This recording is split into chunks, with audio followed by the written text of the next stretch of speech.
कोयले का टुकड़ा। अमित एक मध्यम वर्गीय परिवार का लड़का था। वह बचपन से ही बड़ा आज्ञाकारी और मेहनती छात्र था, लेकिन जब से उसने कॉलेज में दाखिला लिया था उसका व्यवहार बदलने लगा था। अब ना तो वो पहले की तरह मेहनत करता और ना ही अपने माँ बाप की सुनता।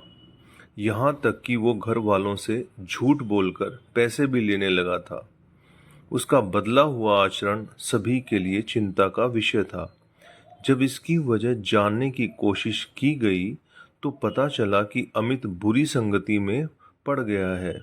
कॉलेज में उसके कुछ ऐसे मित्र बन गए हैं जो फिजूल खर्ची करने, सिनेमा देखने और धूम्रपान करने के आदी हैं।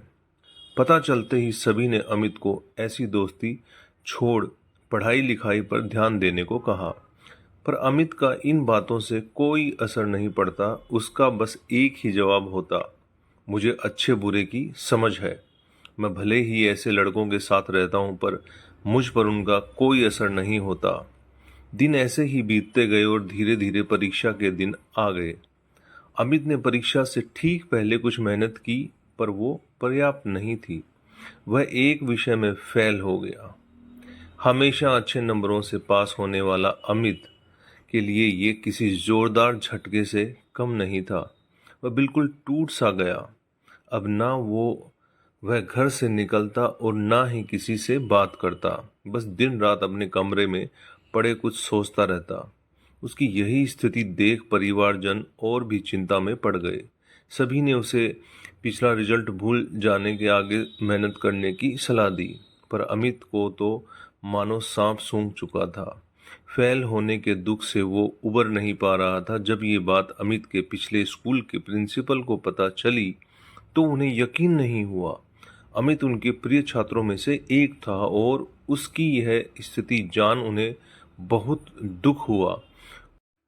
उन्होंने निश्चय किया कि वो अमित को इस स्थिति से जरूर निकालेंगे।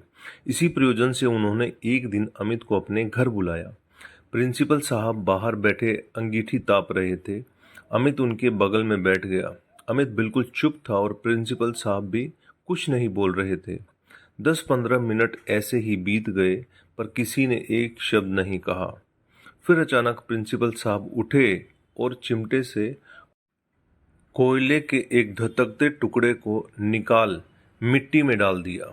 वह टुकड़ा कुछ देर तो गर्मी देता रहा पर अंततः ठंडा पड़ बुझ गया। यह देख अमित कुछ उत्सुक हुआ और बोला, प्रिंसिपल साहब, आपने उस टुकड़े को मिट्टी में क्यों डाल दिया? ऐसे तो वो बेकार हो गया। अगर आप उसे अंगीठी में ही रहने देते तो अन्य टुकड़ों की तरह वो भी गर्मी देने के काम आता। प्रिंसिपल साहब मुस्कुराए और बोले, बेटा, कुछ देर अंगीठी में बाहर रहने से वो टुकड़ा बेकार नहीं हुआ।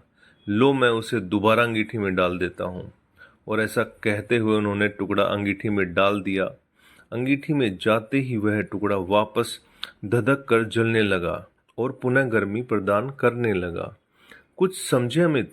प्रिंसिपल साहब ने बोला, तुम उस कोयले के टुकड़े के समान ही तो हो।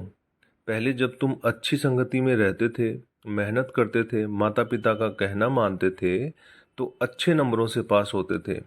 पर जैसे वो टुकड़ा कुछ देर के लिए मिट्टी में चला गया और बुझ गया, तुम भी गलत संगति में पड़ गए और परिणाम स्वरूप फेल हो गए।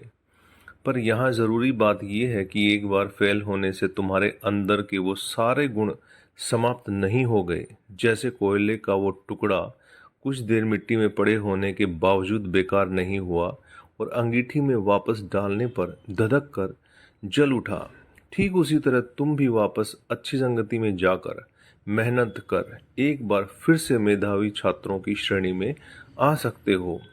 याद रखो, मनुष्य ईश्वर की बनाई सर्वश्रेष्ठ कृति है। उसके अंदर बड़ी से बड़ी हार को भी जीत में बदलने की ताकत है। उस ताकत को पहचानो, उसकी दी हुई असीम शक्तियों का प्रयोग करो, इस जीवन को सार्थक बनाओ। अमित समझ चुका था और उसे क्या करना है। वह चुपचाप उठा, प्रिंसिपल साहब के चरण स्पर्श किए और निकल पड़ा अपने भविष्य को बनाने। तो दोस्तों, ये आपको कैसा लगा नीचे कमेंट करके बताइएगा। अगर आप नए हैं तो चैनल को सब्सक्राइब कीजिएगा, शेयर कीजिएगा। आप सभी का बहुत बहुत धन्यवाद।